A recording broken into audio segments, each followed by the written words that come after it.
Learning, watch it. It was a good movie. You know, when you see people standing up and fighting for justice in the side of right, it gives you a good feeling. You know, as a black person, you watch these movies and it's just saddening, man, that they just don't have no compassion. You know, in these movies, you always see the black people depicted as docile and subservient and yes, a boss. And the white man still just savagely kill them, like no compassion, no human empathy. Just you black some of them a bitch and kill them, hang them, beat them, just just brutalize them. So, I'm thumbing through YouTube. I've been doing a lot of research, looking up events, historical events, because my thing, what I'm on right now is, is a lot of folks talking that don't vote mess, man. And folks that are full of racism and on the side of white supremacy, that's what they want too. They don't want us voting either, because they know laws are how they can enforce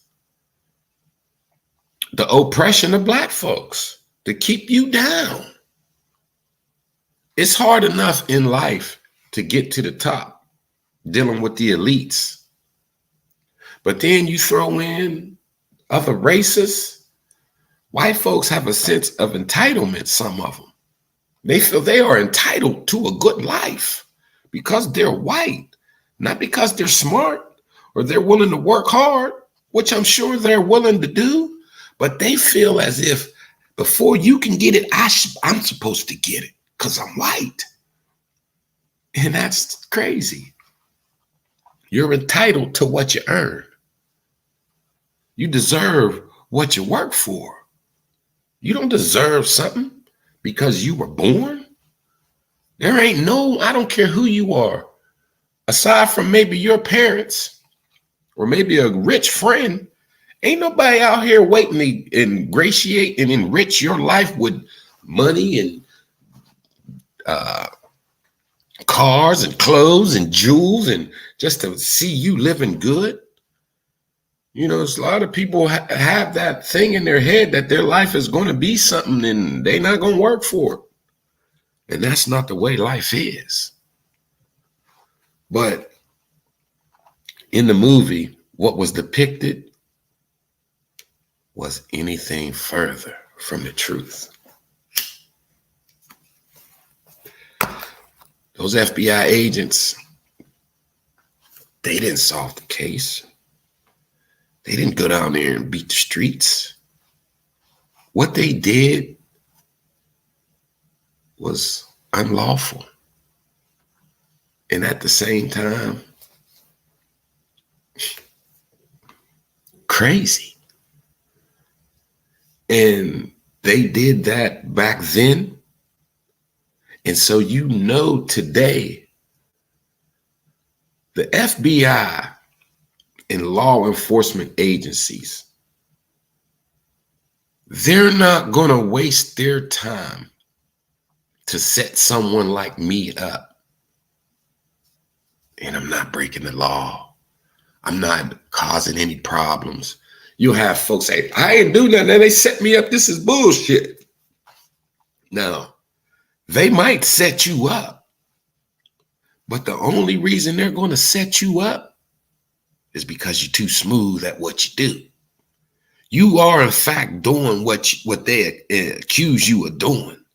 They just can't catch you, so they'll set you up. Because the crime you're committing, they're trying to stop it. That's their job. You would almost think that laws are living, breathing entities, the way these people will kill, break laws, do all type of things to enforce words on paper. Because these actions, these laws, these things that people do when they break law, they hurt people. They hurt good people. The law is set up to defend the weak, the defenseless, those that don't have the courage to fight for their rights. That's what the law was supposed to do. And when you think about it, that's an honorable thing. Shouldn't no one be able to pull you out your car, drag you to a field, beat the hell out you, put a rope around your neck and choke you to death, all because the color of your skin, or because you want to be treated fairly. You want to be afforded the rights that everyone's living under. So let me tell you what the FBI did, man. In 1964, the FBI had a man that was in the mafia. And this man was a rat. He was a snitch. He was a mafioso. And he was a bad mofo. Killed over 20 people. Did what he wanted to do. And because he was selling out the mafia, he played both sides of the fence beautifully. And so the FBI went and got this man, took him to Mississippi. They had an idea of who was in the Klan and who would have some knowledge of these missing people.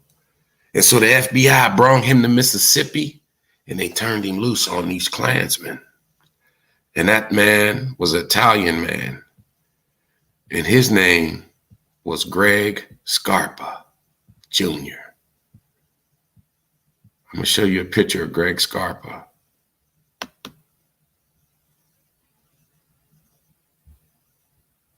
That's Greg Scarpa.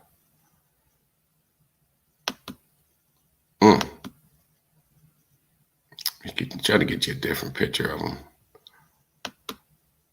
That's Greg Scarpa. They took Greg Scarpa down to Mississippi. And there was a guy, his last name was Bird. He owned the TV shop. I'll tell you how when things are too good to be true, you got to have a third eye and watch your back. Greg Scarpa went to the TV shop and purchased the TV and told the man, I'm from Chicago. I'm looking for a place to stay. I need a TV. Paid for the TV and told the guy, I'll come back before closing and pick it up after, I get my things in order. So, sure as to his word, Greg Scarpa came back to the TV shop at 9 o'clock, right before closing time.